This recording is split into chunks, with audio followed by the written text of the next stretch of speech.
Hello and welcome back. This is Dawn with another video for Honeybee Stamps.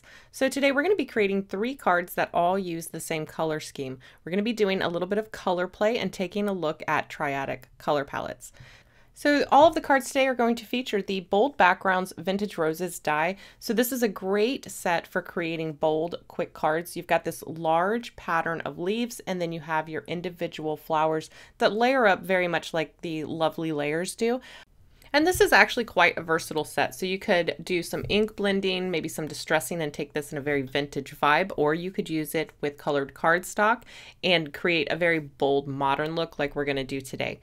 So this back panel here is a large, it covers an A2 card front, and it creates all of the greenery for the roses here. So this is going to cover that entire card front with this beautiful, just leafy pattern. But it also has the silhouettes where each of the flowers, once you put them together, will also go. So this easy design is a great one for us to do some color play with. The design of it's pretty much figured out, although you can mix it up and do other things with it. But if we use it as intended, this is a perfect opportunity to play with color. So here I've chosen a triadic color palette, and a triadic color palette is just colors that are evenly spaced apart on the color wheel. So think red, blue, and yellow, your primary colors. That's a triadic color palette. Here I've gone with purple, yellow, and teal. And you can mix it up by using different tints and shades of any of those hues to either lighten or deepen those colors. So I'm actually going to throw in a lighter tint here of that teal just to mix things up. Now our purple here is a little bit more blue purple than I need it to be. In order to be a true triadic color palette, I need it to have just a little bit more of that red violet. So I'm going to use some Distress Oxide here in Seedless Preserves, and I'm just going to ink over this Lilac Blossom cardstock. This is going to push it a little bit more red violet, and that's going to be the perfect color for my triadic color palette. And this is a great tip for stretching your cardstock. If you don't have exactly the right hue that you want, you can always ink blend with your ink to kind of push it in the direction that you want. All right, so once I've got this ink blended, I'm ready to do my die cutting, but I wanted to show you a little comparison here side by side of the original Lilac Blossom. And then once we added that layer of Seedless Preserves over it, you can definitely see it's still purple, but now you can really see that this is more of a red violet, whereas the other is more of a true violet. All right, so now that we've got our color palette picked out, I can go ahead and jump in and start creating the card. We're going to stay true to the intended use of this set, and I've gone ahead and cut that background from the Peacock cardstock, and that's going to be my base layer of my leaves. Now you have 3 unique flowers in the set, and they are just repeated multiple times throughout the pattern. So you have 2 of the large, 3 of the medium, and 3 of the buds. So I'm going to cut all of the pieces for the large one twice. I'm going to cut all the pieces for the medium and the bud 3 times, and then we're going to put these together. And I'm going to walk you through assembling each of these for this first card, and then we will skip that part for the subsequent cards. So like I mentioned, you can include different tints and shades of each color just to add a little more interest. And for that, I'm cutting all of the highlight points, all of the petals that are flipped up or turned over from that Lilac Blossom. Then just to marry them a little bit more with that red violet that I've created, I'm just going to hit just lightly with that color. So we're not going to completely cover it and make it the same color because that would defeat the purpose, but we are going to tint it just ever so slightly so that it marries with that red violet well. Now the large rose has 4 individual dies. So you've got the 3 larger dies here that create the petals, and then all of those little detail petals, the flipped up and flipped over pieces, they're all on one die. So that's great that you don't have to keep track of all them little tiny dies. I really appreciate that feature. We're going to assemble these one on top of the other. This one's really easy to put together. Anything that's not etched, anything that doesn't have any debossed detail in it, usually gets covered by the next layer, so it makes it really easy to tell where everything goes. And then I flipped up some of the petals there for a little bit of movement, a little bit of interest, since this is a relatively simple card. But I think that works in favor of the bold color palette because it keeps it from becoming too busy or too heavy. So we'll just adhere those little flipped petals in place, and then we can add our center. Now both of the centers for these flowers are contained on one die, so you cut them both at the same time. Again, love having those little dies contained on one die so you don't have to keep track of little itty bitty dies. And then we'll just glue that right in the center. and that will complete the large flower. And then I will do one more of those eventually. For now, we're going to put together this medium-sized flower. I wanted to give the next set of petals just a little bit lighter color, so I used a paper pouncer there to just add a little bit of white ink to it. Again, it's not a huge difference, but it is a little bit of difference, and it helps to separate those petals. So this one has 3 main dies and then your center there. And that will finish off our medium one. And again, I'll put together 2 more of these to complete this entire design. And then for our bud, you just have this extra little calyx, the calyx that comes up around the rose, and we'll adhere that on top, and then again, cut 2 more of those. Once all of those are done, we can just adhere these to the background. Again, that silhouette is in there, so it's really easy to tell where each piece goes. And that really completes the bulk of this design. I think that the design is, the die, wow. The die is designed so well that you really don't have to do much else if you don't want to. I'm going to adhere this to a card base. I've cut that lighter tint of that teal, which this is the waterfall. And we're going to add a little bit of liquid adhesive to the back and adhere that in place.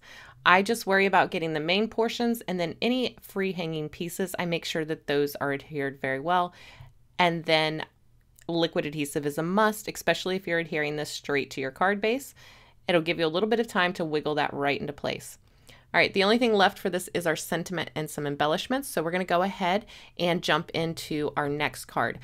Now, I wanted to brighten things up considerably, but still keeping with that triadic color palette. So I swapped out that darker shade of teal for a lighter tint of it. So here I just brightened up that teal, and the color on this is more true than in the photos. The photos I could not get the true, this is definitely more of a green, blue-green than they're photographing. So it is definitely more on the greener side. So you'll also notice that I decided to swap the color of the flowers. So this time I went with yellow flowers with a purple center, and I thought that that would complement that teal and keep things super bright, and I love that. I also swapped the details between the large and the medium flowers. So I did a mostly darker yellow flower with the brighter yellow details on the large rose, and then for the medium one, I went with the brighter yellow with the darker yellow detail. So I think that slight variation really makes a huge difference and adds a little bit of interest, and I love the overall brightness of this. But I was still missing something. So I decided to continue playing with this color palette, and I thought, what if I use the leftover flowers that I have, I put them together, and I add a lot of white space. You guys know I love me some white space, and it really helps to make the design pop. So I cut another one of those backgrounds from that waterfall, and now we are going to cut it up. So we're going to use bits and pieces of those leaves to create our own pattern with this background here so that it takes up less real estate. So here I'm going to glue one of these into place, and then I'm going to strategically trim it out of our background here so that we retain like the stem and some of the leaves. And this is going to allow me to create my own little custom floral arrangement. Again, this is just another great way to stretch this die because you don't have to use it in its entirety. You have the separate flowers, so you can use those, and you could use them with other leaves in your stash, or you can do what I'm doing here and just cutting up that background and only using the pieces that you want to use. And there's no right or wrong way to do this. Originally, I thought I was just going to do like a little free-form bouquet here with some leaves, but as it progressed, it really, things just changed. It happens a lot with me. Again, I think I've mentioned I never have a hard, concise plan going into creating a card. I just kind of start and see where it goes. So when I'm cutting pieces from them, I'm looking for areas that I can get a clean cut. So I don't have any weird cutoffs. So anywhere that it maybe looks like it's going behind the flower there, that's a good cut point. And then anywhere where I have any freestanding leaves, I can use those, cut those off and use those. So again, this is more of it's more freeform, but it's definitely, it's fun. It's a lot of fun because there's no rules. There's no, this is how you have to do it. So to me, those are always the best. Like I could have stopped right here. That looks cute. I added this little leaf here. I could have stopped right there, added my sentiment and been done. But as I kept adding stuff, you'll notice that this will start to take on another, somehow I ended up creating a square. I didn't mean to. I'm cutting bits and pieces from this rectangle, but somehow I still ended up with a very square arrangement. And at first I was disappointed. I was like, oh, girl, how'd you do that? But as it kept coming together, I was like, wait a minute, I kind of love this. I kind of love the way it created a perfect little square, and it looked very intentional, even though I didn't try to do that. It wasn't the plan, as are most of my cards. They never go according to plan because they never have a plan. So here you can see it's starting to take that square shape. And as I kept cutting free edges and free pieces to kind of tuck in there, it just kept creating a square. So here I was like, you know what? I like this piece better. So we're going to rip off the piece that I had already glued together, and we're going to change this out. And this is where I finally said, you know what? Yep, this is what I want. This is how I want it to look. So I swapped out that one piece and re-adhered that rose in place, and then it was time to go ahead and pick this all up with the press and seal. Yep, good old press and seal. I've got everything where I need it, so I can just lay this right over top, press it into place, and now I can pick up the entire arrangement as one, and I can mess around with the placement. I can try it in different positions or different angles. I can even try it on different colored cardstock, but I am a sucker for a clean and simple card with lots of white space, so that is ultimately what I decided to do. To do my adhering, as usual, I'm going to use a mix of liquid adhesive and foam adhesive. So for all of the bottommost layers, I'm just going to use the liquid adhesive to adhere those down. I'll fold that over, press it into place, give it a second or two to adhere, and then I will just pull back that press and seal, and everything that isn't glued down will come back up with the press and seal. And for the flowers, I'm going to use some foam adhesive just to give them a little bit of pop. And for that, I'm going to use my favorite, the Honeybee thin foam strips, I think they're called. They'll be linked in the description box below. This is hands down my most used craft foam in my craft room. I buy it 5 packs at a time, would not be caught without it. So yeah, my favorite. Highly recommend. All right, now that we've got this adhered, it's time to work on the sentiment. I grabbed the Blessings of Spring. I really liked the mix of the script and the sans serif font here. Perfect, perfect modern sentiments for this vibe that we've got going on. So I went ahead and put that in my MISC. I'm going to stamp that in some black. I love that hard contrast of that black with all of that white and then those bold colors. Absolutely stunning.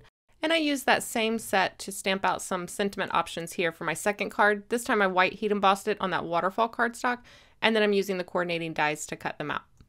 Now that pretty much finishes up the cards. Let's go ahead and review all of them. So here they are all together, all with that same triadic color palette, and I absolutely love how they turned out. So for this first card, I used the mini messages, stamp and die for our sentiment, and this one is a little bit heavy. I do love this color combo, but for my own personal taste, brightening up that teal, so using just a lighter tint of that teal color and then swapping those flowers to the yellow really made a huge difference. And then when I added in that white heat embossed sentiment, I realized what this was missing for me was that white, somewhere for the eye to rest. So for this third card, I incorporated more of that white.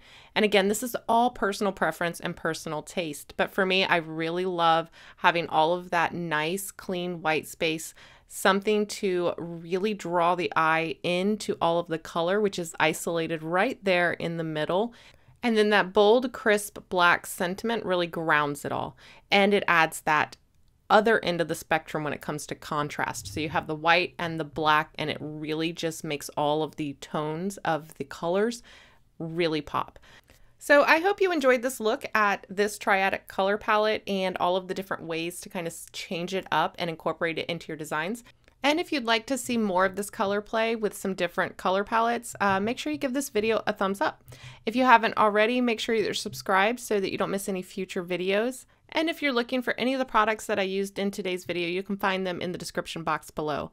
As always, I want to thank you guys so much for watching, and I will see you next time. Bye.